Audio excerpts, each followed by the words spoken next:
Hello, hello, ladies and gentlemen. This is your girl Mitzi, and this is Mitzi. Let's think about it. Today we are thinking about children and with dogs. Children's with dogs. Goodness. I brought back Drew because I truly enjoyed the last time we were talking about animal behavior. So now we are just diving deeper into the concept of children with dogs. So all of my parents out there, all those guardians, all of those individuals that are just, I don't know how to think about this. Well, no worries. This is your perfect time to really think about this with Drew so that we can really think about it. So, Drew, thank you so much for coming on to my show and sharing your time again. I really am honored to have you again. So, when you hear this topic, children with dogs, what does that make you think about? Yeah. So first, thank you for having me back. I really appreciate it. I really enjoyed our last conversation as well. So I appreciate you giving me a chance to come back and talk a little bit more. Um, really, I guess when I think about kids with dogs, a lot of times, because I'm a dad too. I have two boys, and I've always had dogs. So, I've kind of been through, from a parent perspective, this whole how do we introduce the kids with the dogs? How do we make sure that we aren't having issues with either aggression or jealousy or pulling on tails and all the things that you think about with kids. And it's different as you hit different ages, that you have to kind of think about both ages for the dog and ages for the kids. Yeah. Um, because the first thought is always, well, we're having a baby. How do we introduce the baby? How do we do those things? And that's honestly probably when it comes to kids and dogs, that's probably the one that I get maybe the most calls on of how do we introduce the baby? How do we make sure we don't have these bad behaviors when we have our kid come in? Um, so there are really a lot of aspects of that initial introduction that's so important.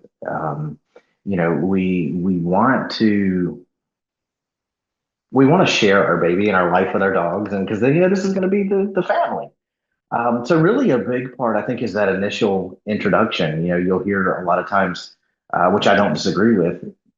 Before you even bring the baby into the home, or before you first come into the house, if you can, bring one of the hospital blankets and let the baby get good smell with the blankets, and so we start getting the scent and a little bit of familiarity with just the baby from the start. It's um, making sure that when we do kind of get there, we let the dog know that this baby is our baby. Like this is ours. So we're going to keep a calm meeting. We're going to keep where we're holding, we're guarding, we're not letting the dog jump up. We want the dog to associate calmness initially with the baby in a comfortable and a relaxed kind of a thing. So sometimes, even before, and I'm just speaking day of, right? Yeah. Even before we bring the baby out, maybe somebody goes and we let the dog out and we go for a nice long walk. We burn off a little bit of energy. We have a little bit of playtime, or we've, done some things to kind of help bring the dog's mental state down in general. And then we do a slow, gradual introduction, just peacefully and calmly. And there's so many little nuances and little details that I could go into, but obviously for sake of time and keeping this thing rolling, I don't want to dig too deep. No, I Um, love it. I love it because I think you tapped on all of these great details, especially when it comes to those expecting families that are already they have a baby in the womb and they're trying to figure out, oh, do I have to get rid of my dog now? I mean, he was my baby for the longest, and now I have a real baby coming in. Like, how do I handle that? And I think you touched on it great by introducing the baby slowly, I mean, to the dog by bringing their scent, bringing the blanket first. As soon as the baby gets born, they wrapped around that little blanket from the hospital. When the dad leaves to go check on the house and make sure everything's still running and walk the dog real quick, is the perfect time to have that sense be brought in, because that is what I did when when I had my first son, and we had our my Chinese Shar at the time, and we brought him the blanket. We let him put it in the cage, or put it or like in his area so he can smell it. And luckily he was a very calm dog anyway, so he wasn't one to jump or to get onto things anyway, so I knew that it was okay. But I did exactly like you said. I took him on a walk first, made sure that he was associated, made sure I showed him love first so that he knows that I'm not neglecting him, because, he doesn't know exactly what's going on still. So he expects that love from the parent that's, you're the owner, the guardian. So when you have that child, you want to make sure that you are gentle, you are calm, and you make those boundaries and that respect apparent so that they know, because at the end of the day, they see you as alpha. So since you're alpha, you have to control the area of your home. You have to make sure that that dog knows that you will still protect him along with yourself and this baby. And then you show him, and you like present him like like a Lion King, like, oh, there it goes. You know what I mean? You have that little moment of Simba. So it is very precious. And I also loved how you talked about, like, when it comes to different ages, it comes to different dealings with the dogs and dealings with the children as Yeah, well. And I think that is something really apparent, I mean, really important for us to really consider as well, because you are not going to treat a newborn baby the same way a toddler or a child that's 7, 8 years old who has more conscious awareness. You know what I mean? right.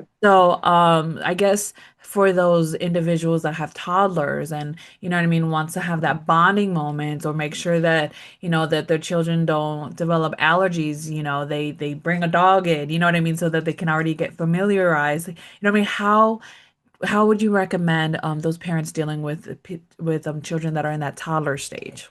Yeah, it's a great question. First, before I jump there, I just want to hit back really quick on the infant side. I do want to kind of, I guess, expand a bit on some of what you were saying as far as offering the baby, kind of like the Lion King. That actually is not something I want to do. I don't want to Oh, present the baby to the dog. I want if I have my baby, I'm gonna hold that baby and I'm gonna let the dog kind of calmly. I want that dog to be able to sit and just be kind of relaxed and you can scent and you can smell and you can do it because that's where the dog is learning everything through the smell.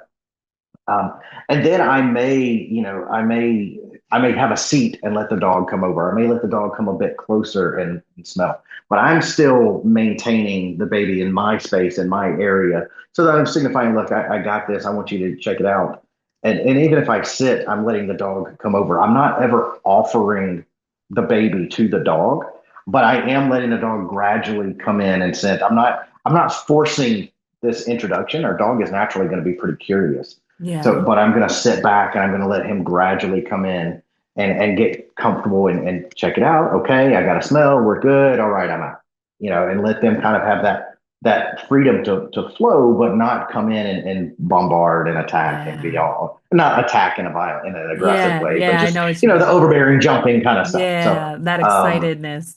yeah, so I want the dog to always have that understanding that we're here. I'm in, this is my baby. This is not prey because sometimes those sounds of a newborn can, trigger some prey drive. Have Yeah, your dog on a leash during this whole interaction so that you can control and guide if you need to in that scenario, so you don't have to wrestle and partner up, mom, dad, work together on the introductions, but keep it calm.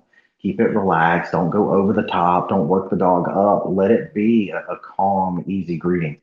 And now shifting. Now, truth be told, with the toddlers and as kids get up and moving around, um, that presents a whole new set of challenges because again, you have the dog that may trigger that prey drive as the baby is wobbling and moving around, and now we're in the walker and we're rolling around. So now the dog, depending on the dog, not every dog has that hard prey drive, but where we're wanting to chase and we're wanting to herd this baby.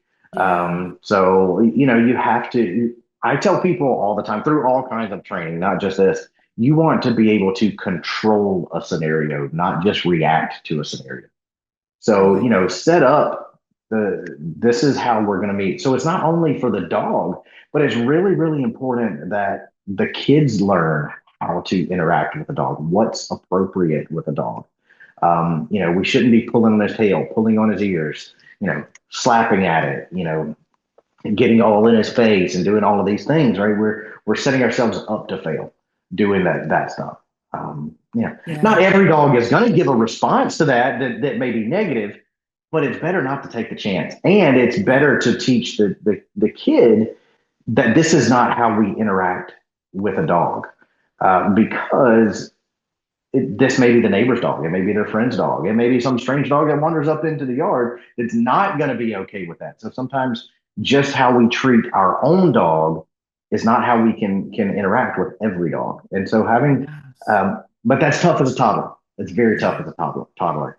Yes. Um, so I think it's just honestly a lot of it is just being really conscious of how we're allowing these interactions to take place. Um, Oh yeah. I love and that. try to make them calm, try to make them, relaxed. And it's there's, you see these videos and photos and things all the time through social media and probably a lot of our friends, where they've got an infant or a toddler or a little one just laying all over this dog, and they'll have the baby swaddled and leaning up against the dog, right?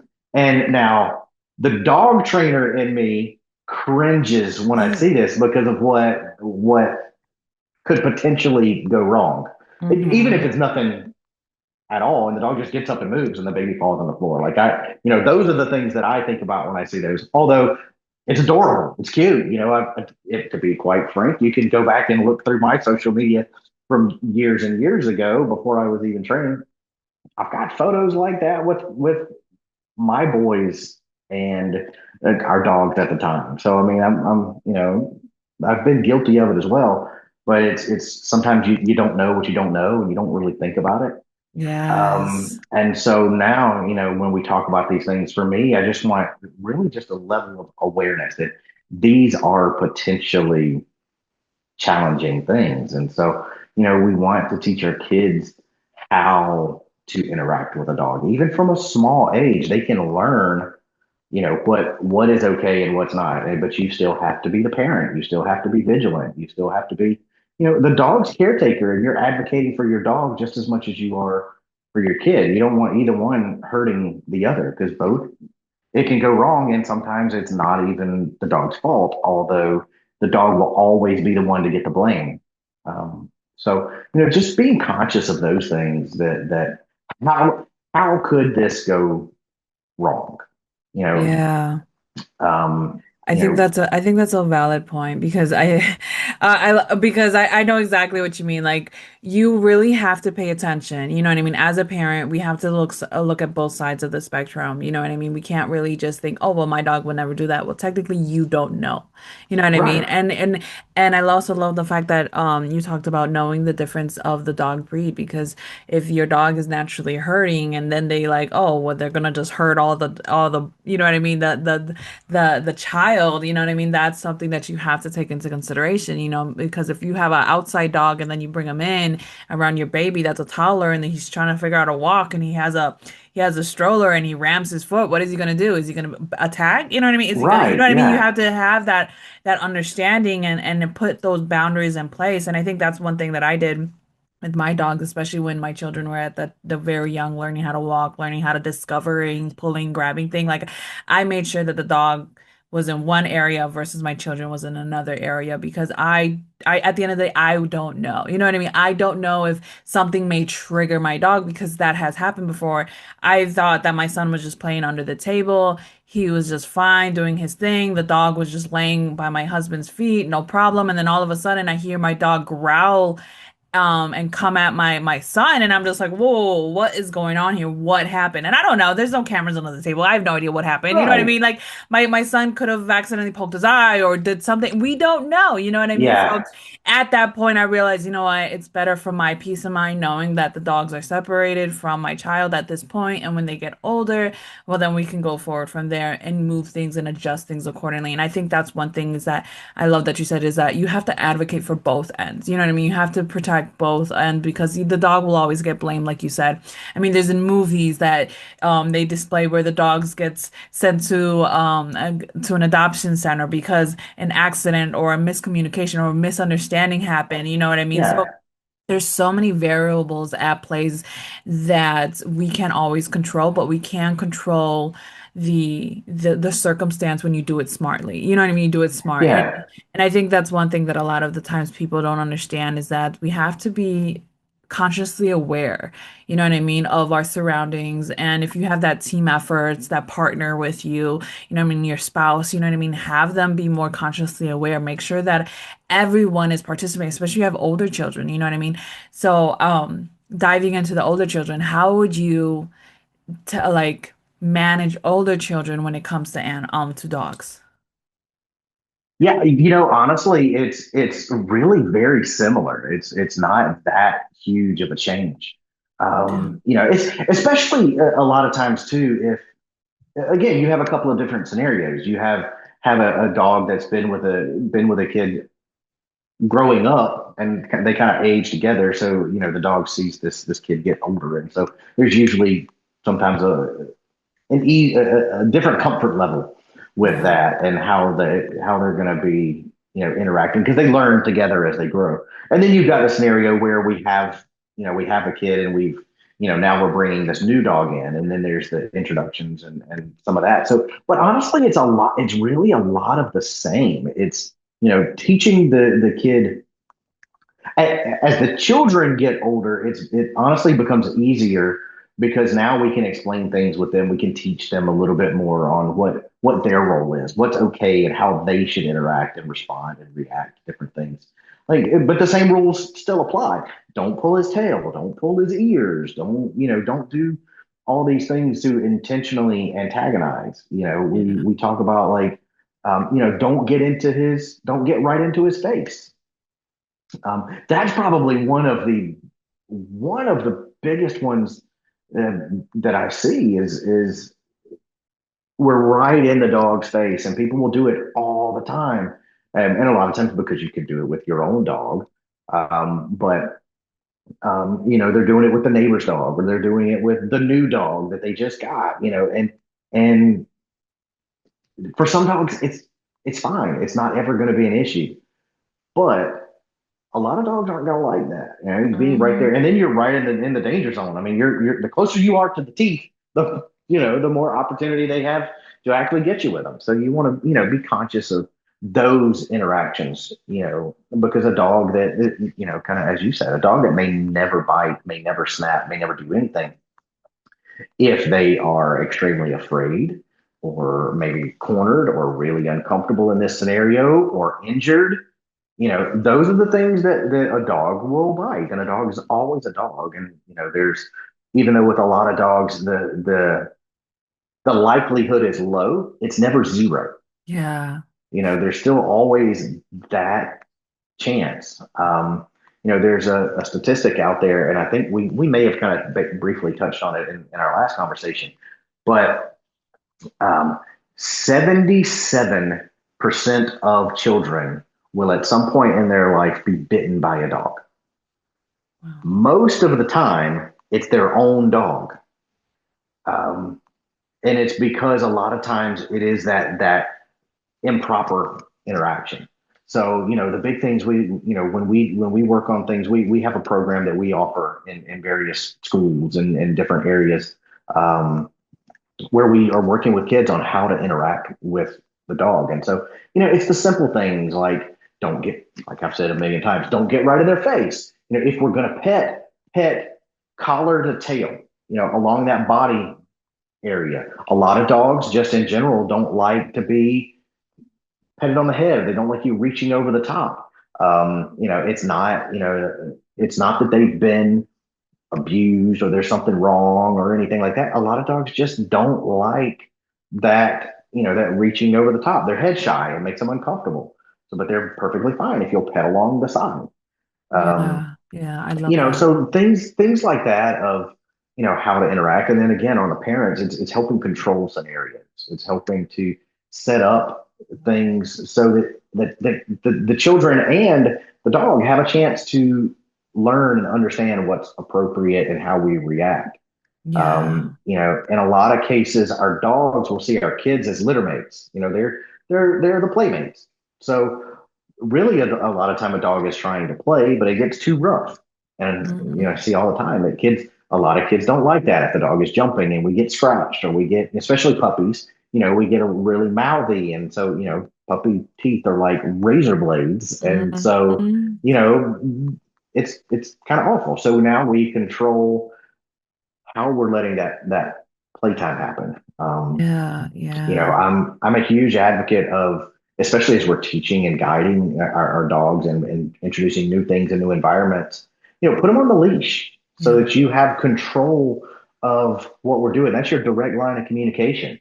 If in to your point earlier, if we've got our kids running around as toddlers in the stroller, or not the stroller, but Walker, the yeah. walker, or the little bouncy things or the Yeah. slings, let put your dog on a leash while the little one's playing, and make them stay right beside you in the floor or on the couch, and you're controlling their movement. They're able to be out and be a part of what's going on and observe and see. And now it becomes boring. It becomes not a big deal. It becomes, this is just what this baby does. So it's Yeah. not that we have to always separate out and you can't be a part of this. It's, you can be a part of this if you act this way, Yeah. and then it becomes just normal to the dog. It's not as big of a deal. And if we do get a reaction, we do get a lunge, we do get any of those things, whether it's aggressive or overly excited or too playful, we have our leash and we can stop that immediately and guide the dog back to what it is actually supposed to do and how to have an appropriate interaction. Yeah. Yeah. I Is the love big that. thing.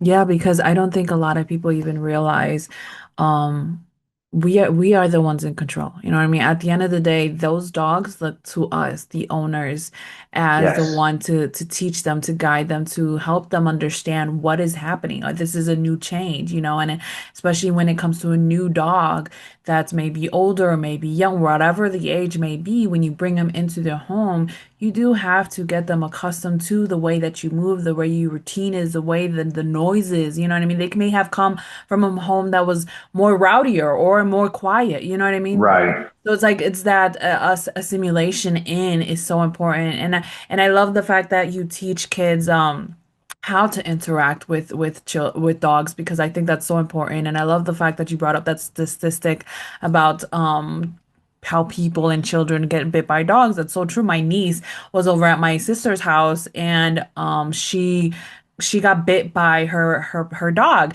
But it was only because I told her this. I told my sister, I was like, listen, you keep your dogs away and locked up because she just gave birth and she should not be exposed to all these people when she just gave birth. She's in a very vulnerable state of mind. She's going to be in protective mode. Don't have her exposed. And if you're gonna take her out to go potty, make sure everybody's away so that has a clear direction to go to the bathroom or put her on the leash so you can guide her out. But she didn't do that. What did she do? She thought everything was fine. She thought everything was gonna be okay. So when my niece came to touch her, thinking that it was gonna be a problem, she didn't realize that she was still in that defense mode and bit her. You know what I mean? So I was just like, I knew this was gonna happen, and I that's the reason why I moved my sons the way that I did because I knew that was gonna happen.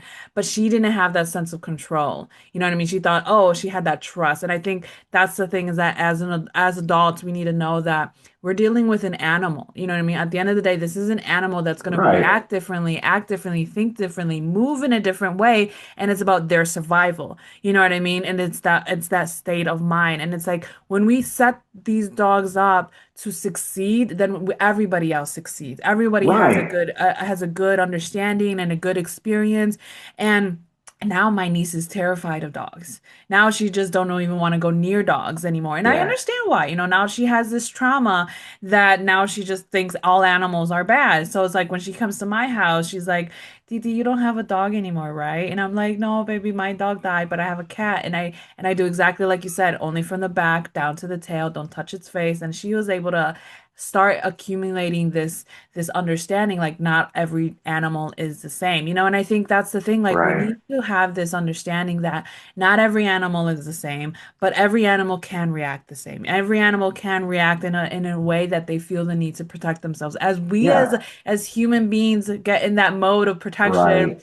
we also have to have that understanding that these animals will also have that as well. So I think that is truly empowering for the adults that are listening in, considering what exactly they should do in this part. It's like be aware, have that conscious awareness, understanding boundaries and that respect. And I also love the fact that you talked about like putting on this on the leash. You don't always have to separate them from the baby gates, you know what I mean? From upstairs and downstairs, keeping them always separated. You can also have that interaction because once I got my dog like accustomed on that because I did that leash thing as well, and I had him stay by my side so I can watch him and stay with him while I'm interacting with the boys.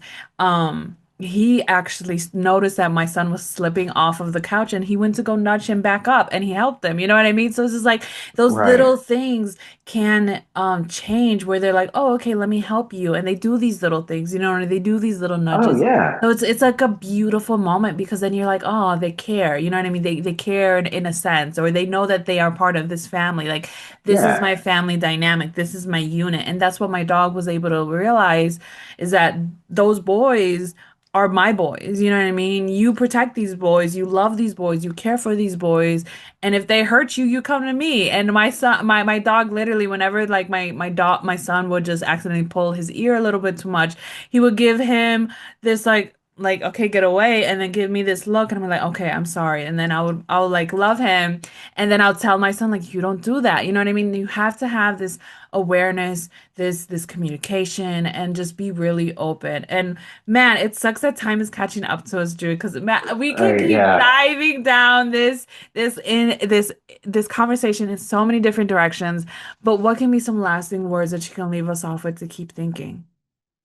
I think probably the big things is, when it comes to your dogs and your kids, it definitely let them interact, let them, let them be a part of each other's lives.